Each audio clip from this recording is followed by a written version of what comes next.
Hi friends, ఎలా ఉన్నారు? అందరూ బాగున్నారా? చూసారు కదా, ఎగ్ దమ్ బిర్యానీ అండి. చాలా సూపర్గా ఉంటుంది, ఈజీగా చేసుకోవచ్చు. ముందుగా మనం కొంచెం మనం తీసుకునే బిర్యానీ చేసుకునే పాత్ర కొంచెం లోతుగా ఉండేటట్టు చూసుకోవాలి. ముందుగా వాటర్ బాయిల్ చేసుకోవాలి. బాయిల్ చేసుకున్న వాటర్లో మసాలా దినుసులు అంటే లవంగ, యాలకులు, చెక్క వేసుకోవాలి. వేసుకున్న తర్వాత కొంచెం వాటర్ బాయిల్ అయినాక మనం ముందుగా నానబెట్టుకున్న బాస్మతి రైస్ అయినా సరే, మనం రెగ్యులర్గా వాడుకునే రైస్ అయినా సరే తీసేసుకోవచ్చు. ఈ విధంగా కొంచెం ఎసరు అంటారు కదా, కొంచెం వాటర్ బాయిల్డ్ అయినాక మనం బియ్యం నానబెట్టుకున్న బియ్యం వేసుకోవాలి. తర్వాత బియ్యం అనేది కొంచెం 80% 70% అలా అయ్యింది అన్నప్పుడు తీసేసుకోవాలండి. మనం ఒక జల్దీ దానిలోకి తీసుకొని మార్చుకోవాలి. చూసారా, ఒక చిల్లుర దాని ఉన్న బౌల్లోకి తీసుకొని సపరేట్ చేసుకోవచ్చు మనం వాటరు అండ్ రైస్. ఆ విధంగా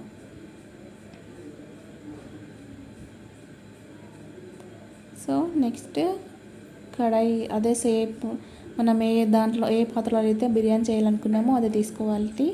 అందులో ఆయిల్ వేసుకోవాలి. అండ్ కొంచెం ముందుగా మనం బ్రౌన్ ఆనియన్స్ రెడీ చేసుకోవడానికి ఆనియన్స్ అయితే కట్ చేసుకోవాలి. స్లైస్ లాగా నిలుగ్గా కట్ చేసుకొని ఆయిల్లో అయితే వేసుకొని బ్రౌన్ కలర్ వచ్చే వరకు ఉంచుకోవాలండి.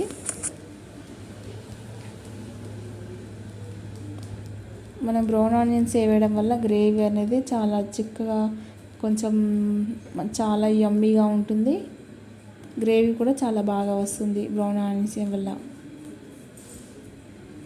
మనకు కలర్ కూడా కొంచెం చూడడానికి కూడా బిర్యానీ చాలా అందంగా కనిపిస్తుంది. సో ఆ విధంగా బ్రౌన్ ఆనియన్స్ అయితే రెడీ చేసుకోవాలి. అదే పాత్రలోనే ఆయిల్ కొద్దిగా వేసేసి మళ్ళీ మసాలా దినుసులను వేసుకోవాలి. మన దగ్గర ఏవి ఉంటే మనకి ఏవి ఇష్టమో అవన్నీ వేసుకోవచ్చండి. మసాలాలు ఇవే పర్టికులర్గా అనేది లేదు. ఈ ముందే సమ్మర్లో కొంచెం మసాలాలు తక్కువనే వేసుకోవడానికి ట్రై చేసుకోవాలి. సో మనకి ఏవి అవైలబుల్ ఉంటే అవి మసాలాలు వేసుకోవాలి.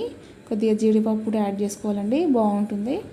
సో ఆ విధంగా బ్రౌన్ కలర్ అయ్యే వరకు వేయించినాక ఆనియన్స్ని యాడ్ చేసుకోవాలి. ఆనియన్స్ కూడా కొద్దిగా మగ్గే వరకు ఉంచుకోవాలి.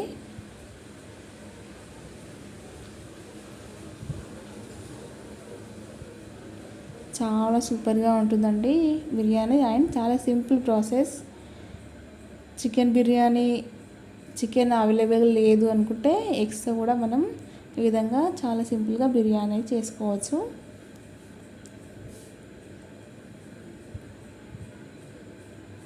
కొద్దిగా ఆయిల్లో ఆనియన్స్ని అయితే మగ్గనివ్వాలి.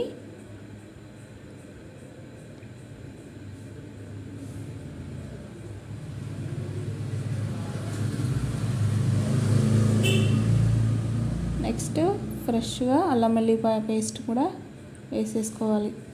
అండ్ కొన్ని పచ్చిమిర్చి చీలికలుగా చేసుకొని వేసుకోవాలి. నెక్స్ట్ వీటిలో టమాటాను చిన్న ముక్కలు కట్ చేసుకొని వేసుకోవాలండి.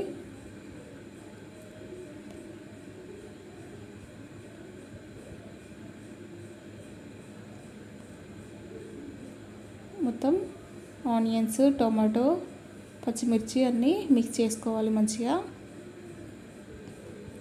వీటిని కూడా కొద్దిసేపు మగ్గనివ్వాలి.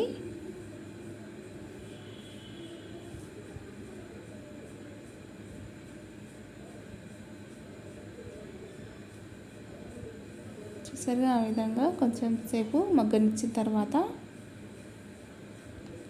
ప్లేట్ పెట్టుకుంటే మనం చాలా త్వరగా మగ్గిపోతుందండి. ఇంతలోపు మనం ఎగ్స్ అయితే బాయిల్ చేసుకొని పెట్టేసుకోవాలి.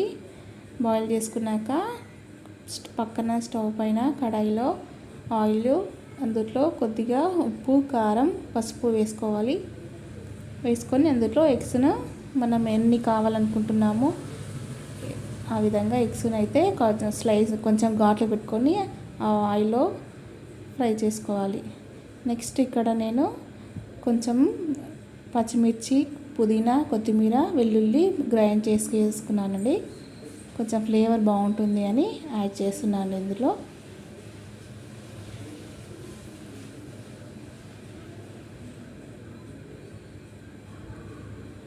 అండ్ మనకు ఎంత కావాలనుకుంటున్నామో అంత సాల్ట్ అండ్ కారం కూడా యాడ్ చేసుకోవాలి.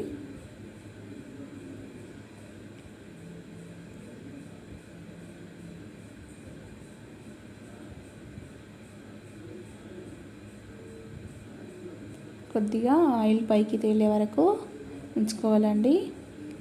ప్లేట్ పెట్టేసుకుంటే కొంచెం త్వరగా మగ్గుతుంది, ఆయిల్ కూడా పైకి సపరేట్ అవుతుంది. చూసారు కదా, కొంచెం మగ్గుతుంది పైకి ఆయిల్ తేలినాక. ఇందులో కర్డ్ అయితే వేసుకోవాలండి. ఇక్కడ నేను చిన్న బౌల్తో ఒక బౌల్ కర్డ్ తీసుకున్నాను. ఈ కర్డ్ వేయడం వల్ల కొంచెం యమ్మీనెస్ అనేది వస్తుందండి, కమ్మగా ఉంటుంది. సో ఆ విధంగా మొత్తం మగ్గిపోయినాక ఎగ్స్ను యాడ్ చేసుకోవాలి అందులో. ఎందుకంటే అందులో ఉన్న ఆనియన్స్లో ఉన్న ఉప్పు, కారం అన్న మసాలాలన్నీ కొద్దిగా ఎగ్గుకు పట్టేలాగా కొద్దిసేపు ఉంచుకోవాలి అందులోనే. నెక్స్ట్ ఇక్కడ ఒక వీడియో క్లిప్ మిస్ అయిందండి. ఎగ్స్ ఓన్లీ సగంలో కర్రీ, ఎగ్స్తో పాటు కర్రీ కూడా సపరేట్ చేసుకొని మనం ఇంతకుముందు బాయిల్ చేసుకున్న 70% బాయిల్ అయిన రైస్ని వేసేసుకోవాలి ఒక లేయర్గా. నెక్స్ట్ రైస్ పైన మనం సపరేట్ తీసుకున్న ఎగ్స్ అండ్ కర్రీని ఈక్వల్గా మొత్తం పరుచుకోవాలి. నెక్స్ట్ ఇంకొక లేయర్ మళ్ళీ రైస్ వేసుకోవాలండి. వేసుకున్నాక కొద్దిగా పచ్చిమిర్చి చీలికలు వేసుకోవాలి. ఈ చీలికలు అనేది, పచ్చిమిర్చి అనేది రైస్తో పాటు దమ్ అవుతుంటే బాగుంటుందండి పచ్చిమిర్చి టేస్ట్. ఆ విధంగా పైన బ్రౌన్ ఆనియన్స్ వేసుకోవాలి. మనకు నచ్చిన ఫుడ్ కలర్ అది ఆప్షనల్ మాత్రమే. నేను ఇక్కడైతే గ్రీన్ అండ్ ఆరెంజ్ కలర్ అయితే ఫుడ్ కలర్ వేసాను. చాలా సూపర్గా వచ్చిందండి. నెక్స్ట్ దమ్ అయితే మనం పెట్టుకోవాలి. చూసారుగా ఫ్రెండ్స్, చాలా సూపర్గా ఉంది ఎగ్ బిర్యానీ.